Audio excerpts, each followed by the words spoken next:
मोक्षमार्गस्य नेतारम् भेतारम् कर्मभूभृताम् ज्ञातारम् विश्वतत्त्वानां वन्दे तद्गुणलब्धये वन्दे तद्गुणलब्धये। अनंत उपकारी, आस्था के आयाम, चरम तीर्थंकर श्रमण भगवान महावीर को वंदन। प्रभु की परंपरा में विचरण करने वाले समस्त चारित्र आत्माओं को वंदन। आत्म बंधुओं, सुशील माताओं एवं बहनों, श्री कर्नाटक जैन स्वाध्याय संघ बैंगलोर के तत्वावधान में आयोजित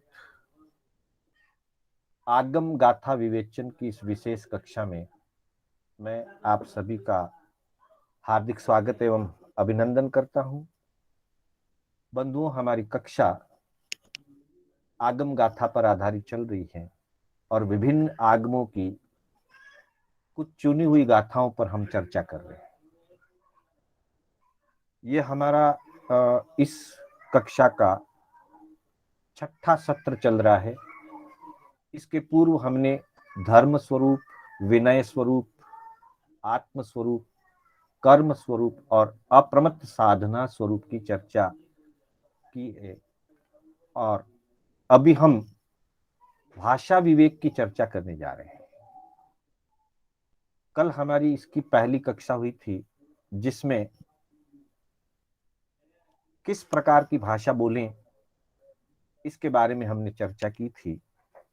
पहली गाथा के अंतर्गत बुद्धिये निये ऊणम भाषेज्जा उभय लोय परिशुद्धम सपरो भयानम जम खलु न सव्वहा पीड़ जनगम तु। प्रश्न व्याकरण सूत्र की वृत्ति की यह गाथा हमने कल चर्चा की थी कि जब भी बोले सोच विचार करके बोले, स्व, पर और उभय किसी के लिए भी किसी भी प्रकार से मन वचन काय से किसी भी प्रकार की पीड़ा उत्पन्न नहीं हो, पीड़ाजनक नहीं हो, ऐसी भाषा का उपयोग करना चाहिए साधक को।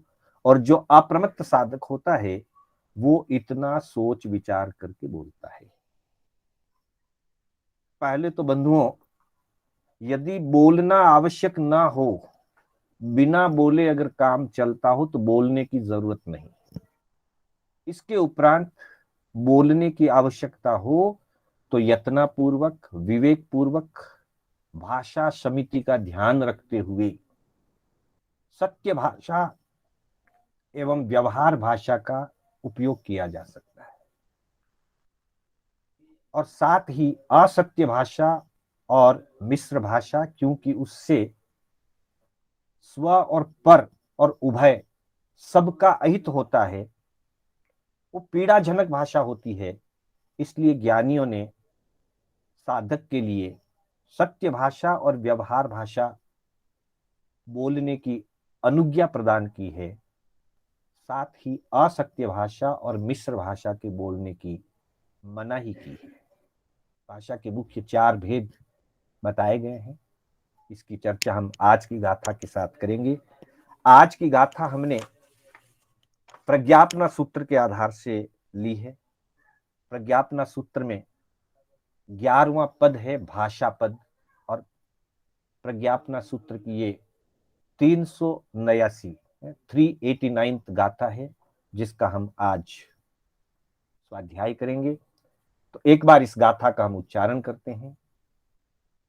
कोहे माणे माया लोभे पेजे तहेव दोषेय हास भये अखाईय उवघाईय निस्सिया दस्मा।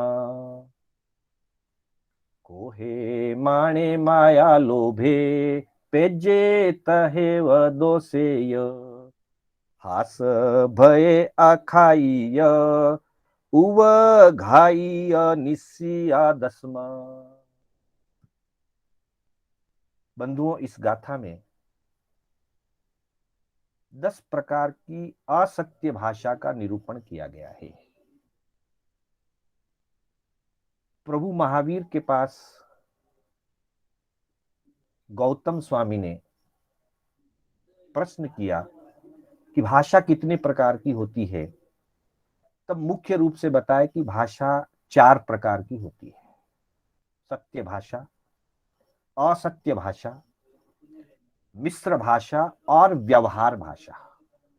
अर्थात जो भाषा यथार्थ का कथन करती है, जो जैसा है उसका उस रूप में कथन किया जाए और उसके पीछे राग द्वेष कषाय विषय विकार की भावना न हो, किसी को पीड़ा पहुंचाने की भावना न हो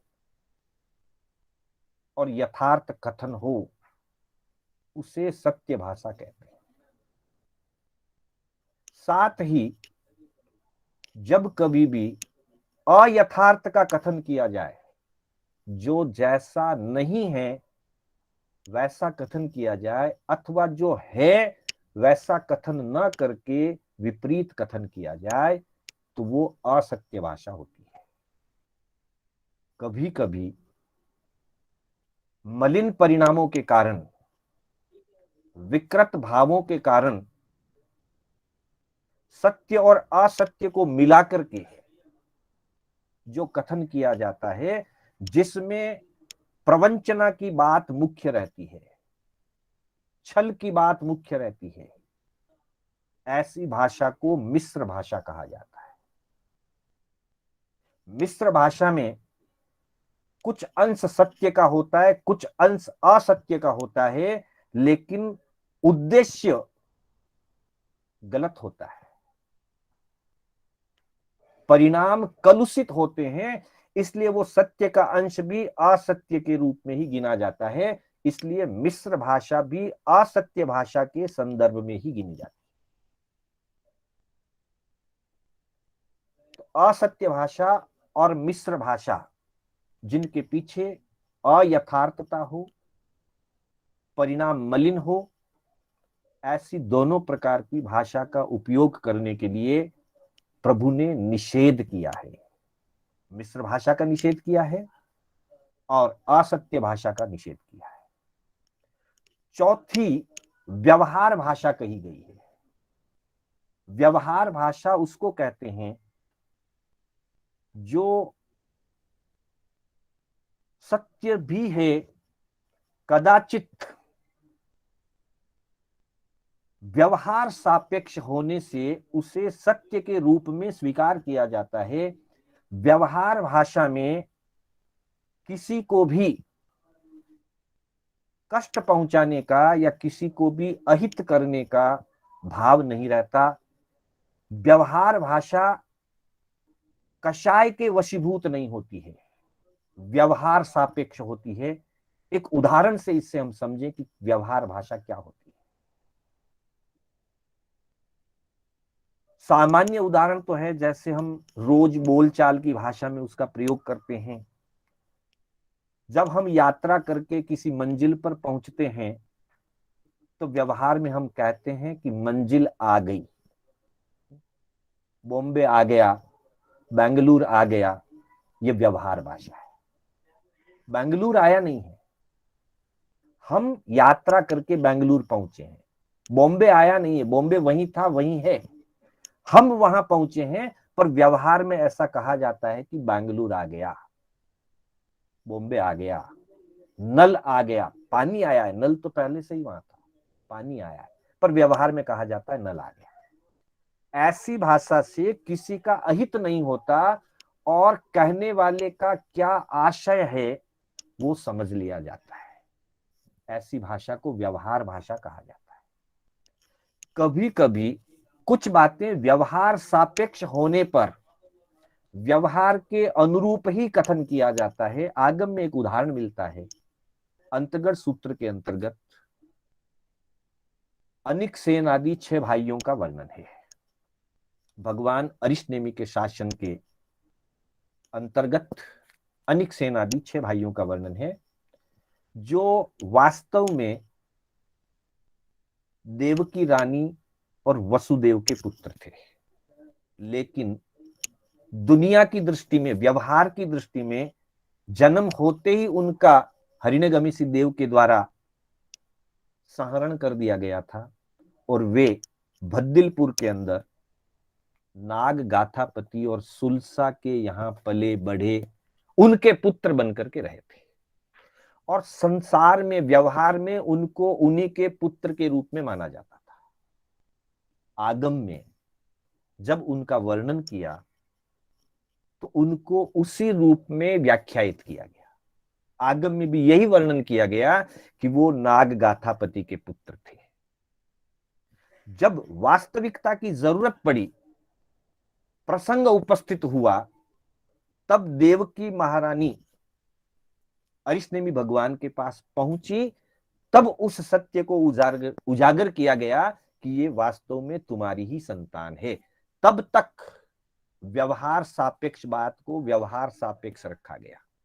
तो इस तरह से व्यवहार की अपेक्षा से जो बात व्यवहार सापेक्ष होती है और जिसके कथन के पीछे कोई प्रकार का राग द्वेष या कषाय की भावना नहीं होती, किसी को कष्ट पीड़ा पहुंचाने की भावना नहीं होती, मात्र वस्तु स्थिति की जानकारी देने की भावना होती है, उस भाषा को व्यवहार भाषा कहते हैं।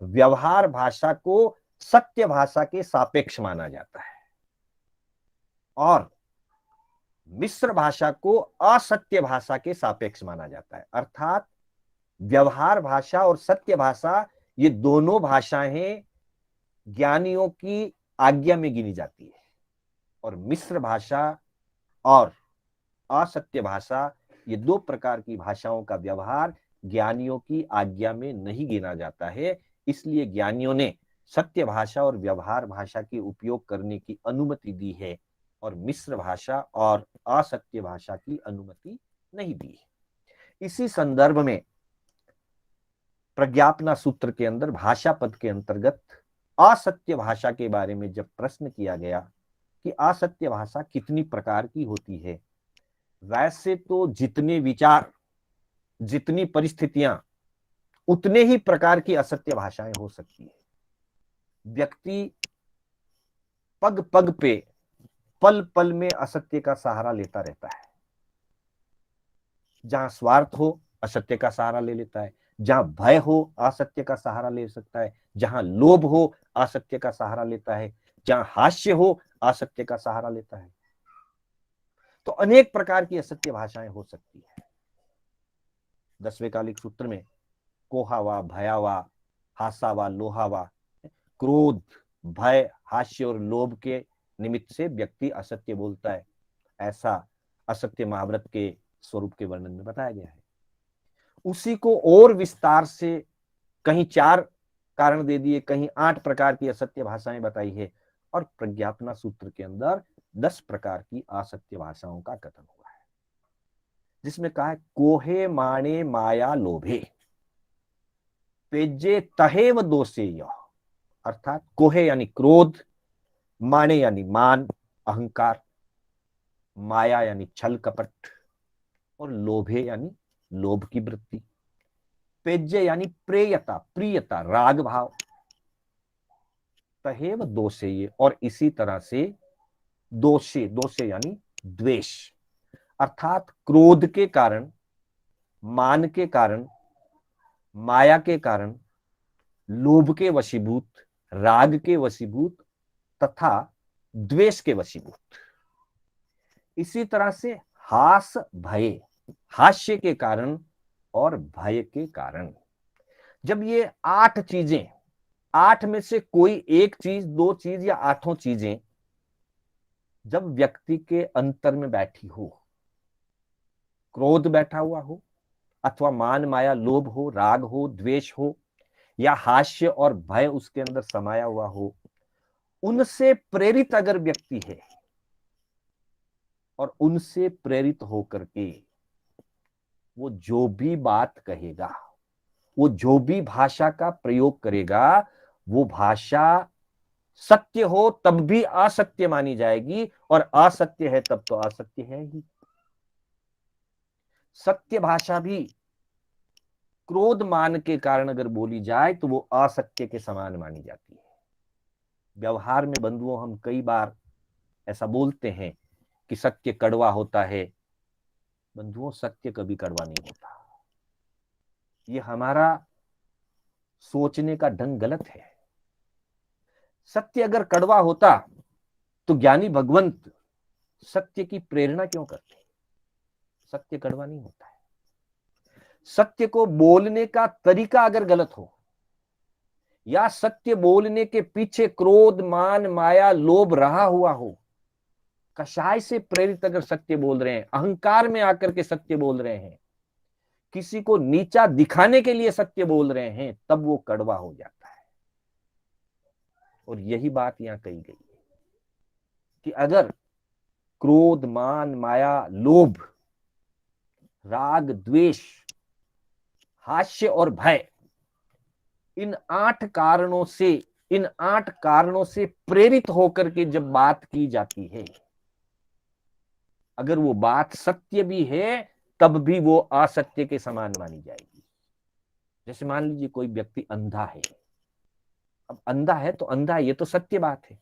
लेकिन उसको चिढ़ाने के लिए, उसको पीड़ा पहुंचाने के लिए अगर उसको अंधा कहा जाएगा, उसको नीचा दिखाने के लिए उसको अंधा कहा जा रहा है, तो वह सत्य बोलने योग्य नहीं है। और ज्ञानी भगवंत कहते हैं कि वो सत्य अहंकार से प्रेरित है, अथवा वो उपघात से प्रेरित है, उसको कष्ट पहुंचाने के लिए बोला जा रहा है, तो वो सत्य भी असत्य के समान है।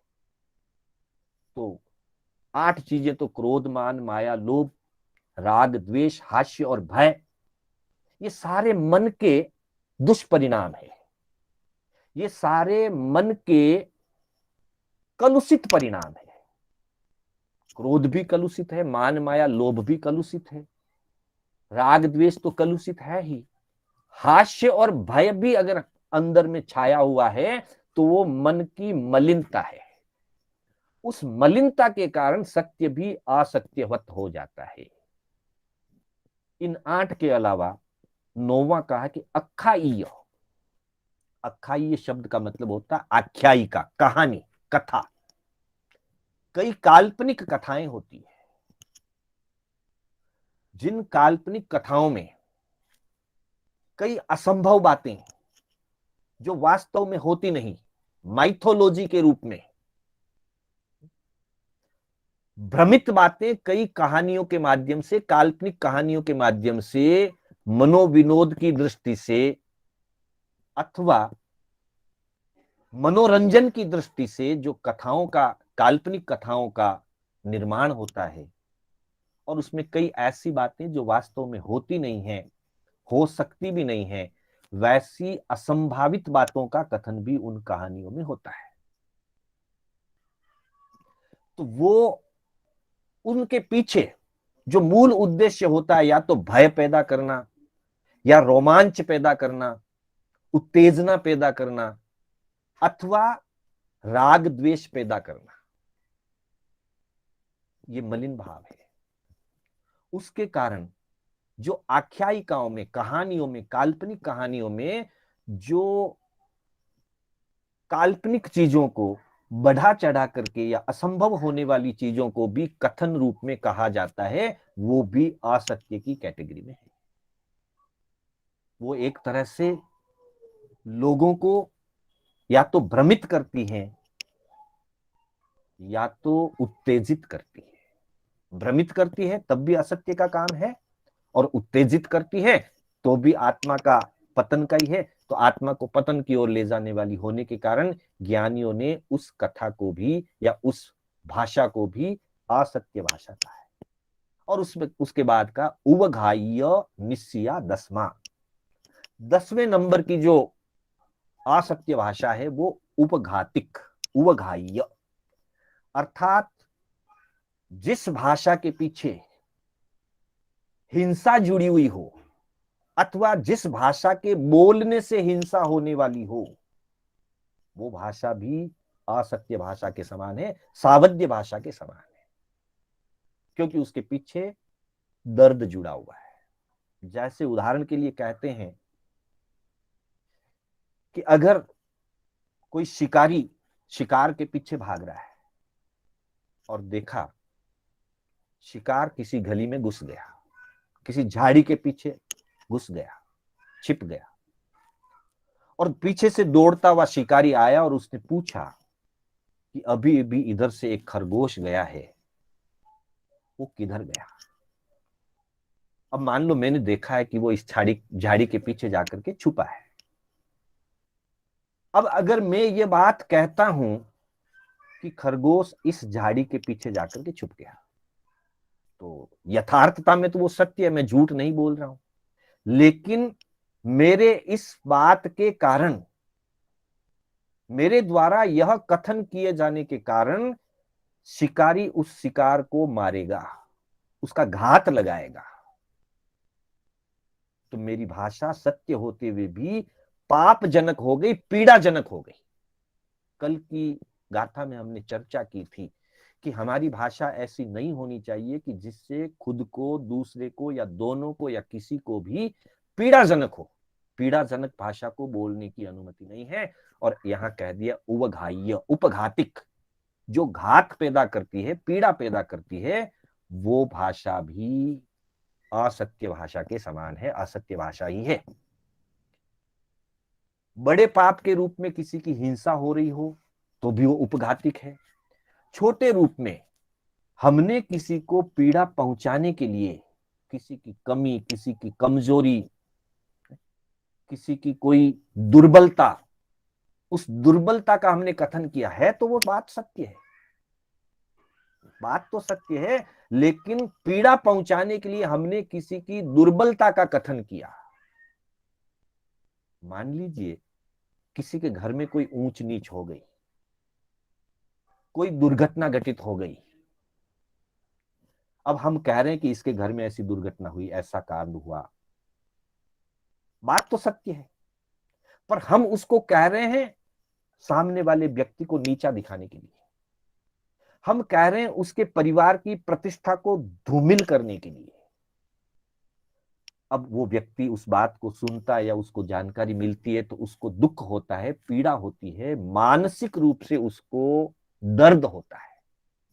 किसी को मानसिक रूप से दर्द पहुंचाना भी उपघात के समान है। इसलिए ऐसी बात करने को भी ज्ञानियों ने असत्य भाषा के अंतर्गत रखा है।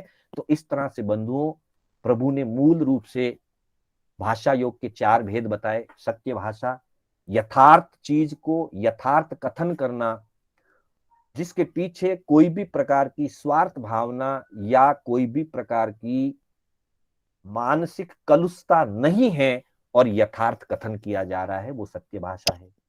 जो व्यवहार सापेक्ष है, जिससे जानकारी मिलती है, व्यवहारिक जानकारी मिलती है, किसी को दुख नहीं होता, किसी का अहित नहीं होता, ऐसी भाषा व्यवहार भाषा है।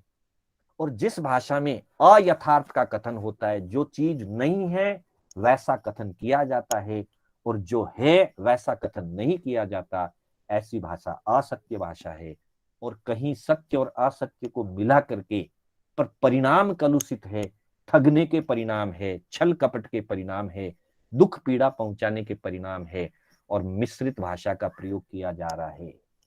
मिश्रित भाषा का प्रयोग करने वाला हमेशा चालाकी से बोलता है, दिखाने के लिए वो ऊपर से सत्य जैसा व्यवहार दिखाता है और अंदर से उसके परिणाम मलिन होते हैं, तब वो मिश्र भाषा होती है। वो भाषा भी असत्य के समान है। तो मिश्र भाषा और असत्य भाषा, असत्य भाषा के ये 10 प्रकार प्रज्ञापना सूत्र के माध्यम से हमने जाने। भगवान ने इनका त्याग करने की बात कही है। हम असत्य भाषा से और मिश्र भाषा से बचें और व्यवहार सापेक्ष भाषा को सहजता से उपयोग करें। और जो सत्य भाषा है उसमें भी जो पीड़ादायक नहीं है, जो स्वार्थ युक्त नहीं है, ऐसी यथार्थ भाषा का प्रयोग करें। तभी हम अप्रमत्त रूप से अपनी साधना को आगे बढ़ा सकते हैं। इन्हीं भावों के साथ मैं अपने शब्दों को विराम देना चाहूंगा। समय हो चुका है। मेरे बोलने में कोई स्खलना हुई हो अथवा जिनाज्ञा विपरीत कथन हुआ हो तो उसके लिए बारंबार मिच्छामि दुक्कडम।